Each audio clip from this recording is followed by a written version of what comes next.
Bismillahirrahmanirrahim. Elhamdülillahi Rabbil alemin. Vessalatu vesselamu ala Rasulina Muhammedin ve ala alihi ve sahbihi ecmain. Biz inşallah sabақтарымызда ислам тарихы және ислам тарихының қамтитын уақытын және мемлекеттерді, ұлттар мен ұлыстар туралы иншалла айтатын боламыз. Сол дәрісімізді бастамастан бұрын тарих сөзіне және тарих ғылымының алаңына тоқтамақшымыз. Тарих сөзі бұл ибранише, сами тілдерінде және хабаши тілдерінде ярах, айды көру, айға қарап уақытты белгілеу деген мағынаны білдіреді. Ал араб тілінде сол тілдерден еніп тарих сөзі белгілі бір оқиғаны немесе болған жайтты уақытпен немесе мекенмен белгілеу және сол болған оқиғаның себеп салдарын нәтижелерін зерттеу және сол туралы зерттеп жазылған кітаптар туралы тарих деп аталады. Тарих сөзі араб тілінде болғандықтан Құран кәрімде және пайғамбарымыз саллаллаху алейхи уассаламның хадистерінде өтпеген. Бұрынғы жахилия араб дәуірлерінде йемендік қақтани тайпаларының арасында тарих сөзі жахилия дәуірінде пайғамбарымыз саллаллаху алейхи уассаламға дейін қолданылған туралы жазбалар бар.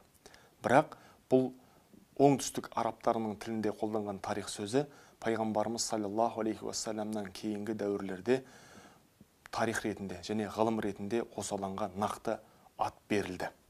Негізінде араб аймағында, араб ұлттарының ішінде маңызды болған оқиғаларға байланысты мәселелер айямул араб, яғни арабтардың ішінде болған маңызды оқиғалар, маңызды жайттарды айямул араб деп атаған, яғни араб күндері.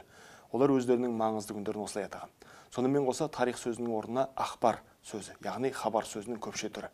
Тарих термині ең әуелі болып хижри 147 жылы дүниеден өткен Ауана бин Хакамның Китабу тарих кітабынан кейін кең ауқымда қолданыла бастады. Араб тарихы, араб ұлттарының оның өткені туралы мағлұматтар көп жағдайларда айямул араб, ахбар және ансап, яғни шежірелерде, арабтың өлеңдерінде, яғни жырларында, дастандарында көптеп кездескен және сол жазулы күйінде қалған жахилия дәуірінен бері сақталған 60-қа жуық мағлұматтар осы араб тарихы туралы сыр шертеді. Араб тарихы туралғы мәселелер Құран кәрімге дейін осылай болғанымен, Құран кәрім түскеннен күннен бастап бұл басқаша бір кейіп алып жалғасымын тапты.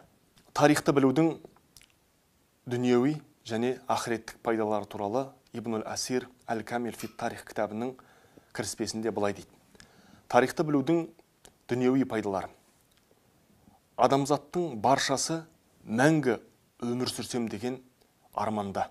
Алайда Алла тағала ешбір пендесіне мәңгі бақи жасауды маңдайына жазбаған. Бірақ осындай өздерінің қалауын олар тарих оқу арқылы қанағаттандырады. Сонымен қатар болашақта да адам баласы үздіксіз өмір сүре бергісі келеді. Алла тағала ондай мүмкіншілікті ешқандай адамға жазбаған. Сондықтан да болашақта өмір сүрсем деген өзінің көкейіндегі көксеуді адам баласы үйленіп ұрпақ өрбіту арқылы болашақта ұрпағы арқылы өмір сүреді. Бұл тарих оқудың бірінші пайдасы. Екінші дүниеви пайдасы бұл қолында билігі болған басшылардың, патшалардың, мемлекет басшыларына ерекше ықпалы бар. Өйткені тарихты оқыған, тарихпен шұғылданған, өткен басшылардың өткен заманнан мол мағлұматы бар кісі барша нәрсенің өткінші екендігіне көз жетеді. Халқына зұлымдық жасаған залым патшалардың өмірінің соңындағы қандай өкінішке душар болғандығы, халық арасында оның қаншалықты жаман атанғандығы және тарихта жаман кейіпкерге айланғандығын көре отырып, ол кісі қолынан келгенше халқына жақсылық жасап, өзінің жақсы атын қалдырғысы келеді. Тарих білудің үшінші дүниелік пайдасы қоғамда болатын, өмірде болатын әр түрлі мәселелер бір адамның басынан бірдей өтуі мүмкін емес. Өйткені ол адамның ғұмыры шектеулі. Ал енді тарихта сан ұлттың, көптеген мемлекеттің тарихын білген кісі сол мемлекеттер мен ұлттардың басынан өткен әр түрлі жағдайлардан өзіне сабақ шығарып, тәжірибе артады.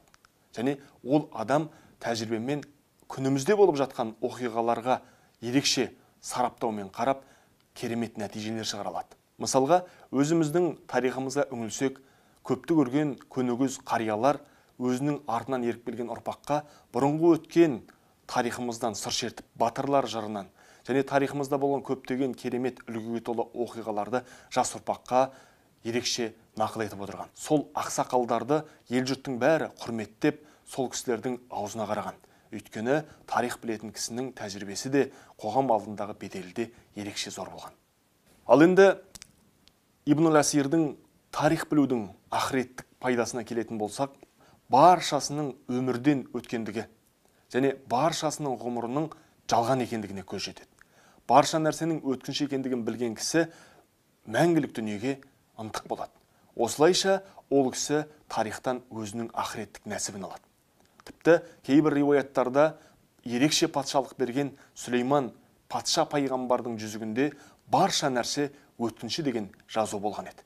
Ол кейде өзінің патшалығы мен пайғамбарлығына масаттанған сәтте қолындағы жүзікке қарап тәубесіне келеді екен. Өйткені барша нәрсенің өткінші екендігі оның санасына ақыретті түсіріп тұрады. Келесі пайдасына тоқталатын болсақ, тарихты көп білген кісі сабырлы болады, байсалды болады, шыдамды болады. Өйткені тарихта өткен көптеген адамдардың басына әртүрлі қиыншылықтар мен тауқыметтердің, әртүрлі жағдайлардың душар болғандығын біледі. Тарихқа үңілетін болсақ, пайғамбарлардың баршасының басына әртүрлі тауқыметтер мен қиыншылықтар төнген. Және ұлы адамдардың, тұлғалардың басына да көптеген қиыншылықтар туу арқылы олардың кемелденіп, сол жолда шыңдалып, пісіп, осындай дәрежеге жеткендігіне көз жетеді. Ал енді тарихты білмеген кісі бәлкім өзінің басына түскен болмашы ғана қиыншылығын әлемдегі ең ауыр дерт немесе әлемдегі ең үлкен тауқымет екен деп сабырлық танытудан бас тартуы мүмкін. Ондай адам шыдамсыз болады. Немесе кей жағдайларда Құдайға асылық етіп күпірлік етуі де мүмкін. Тарих ғылымында тарих философиясының негізін қалаған, социология, яғни әлеуметтану ғылымының негізін қалаған атақты Ибн Халдун тамшының тамшыға ұқсағаны секілді өткен мен болашақ бір-біріне соншалықты ұқсас деген. Сондықтан да тарихты білген кісі тарихта болған сондай жағдайлардан ғибрат сабақ ала отырып, бүгінгі жағдайдан ерекше табыспен жігерленіп, пайдамен шығуы әбден мүмкін. Тарихын білмеген ұлт, тарихын білетін ұлттың құлына айналады. Себебі тарихын білмеу деген сөз, бір адаммен мысал келтіретін болсақ, өзінің жадынан айырылған кісі секілді. Өйткені өзінің жадынан айырылған кісі өзінің атының кім екендігін, затының кім екендігін, ұлтының, тілінің, тарихының, елінің кім екендігін білмейді. Ол адамды кішкентай бала болса да алдап, арбауына түсіруіне, тіпті оны жұмсауға ол адам қолайлы болады. Сол секілді ұлтының тарихын білмеген ұлттар басқа ұлттардың құлына айналады. Дүниежүзілік тарихқа үңілетін болсақ, алпауыт отарлаушы мемлекеттер өзі басы болған мемлекеттердің бірінші тарихын жоюға тырысады.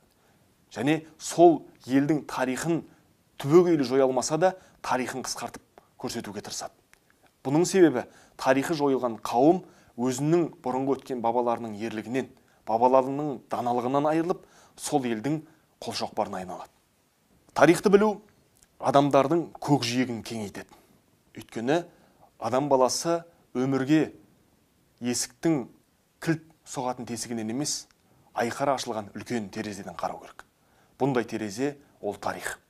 Егер сіздің қарап отырған өмірге деген көзілдірігіңіз кішкентай болған болса, сіздің өмірлік көзқарасыңыз да кішкентай болады. Ал енді тарихты, өткен тарихты, көптеген елдердің тарихын білген кісі болашаққа да соншалықты кеңдікпен қарай алады. Тарихын білген кісі өзінің отбасын жақсы көреді, отанын жақсы көреді, туған елін, жерін жақсы көреді және оған сүйіспеншілікпен қарайды. Бұрынғы өткен бабаларының, батырларының, ақындарының ұлт жанды жарға құлағы жастыққа тимей өткен атақты тұлғалардың өміріне еліктеп, оларға еміреніп, солардан керемет үлгі алады. Егер ол ұлттың тарихында жаман адамдар болған болса, ол кісілердің жамандығынан жиреніп, өзі сондай болмауға тырысады. Тарихтың маңызды екендігін біз Құран кәрімнен де білеміз.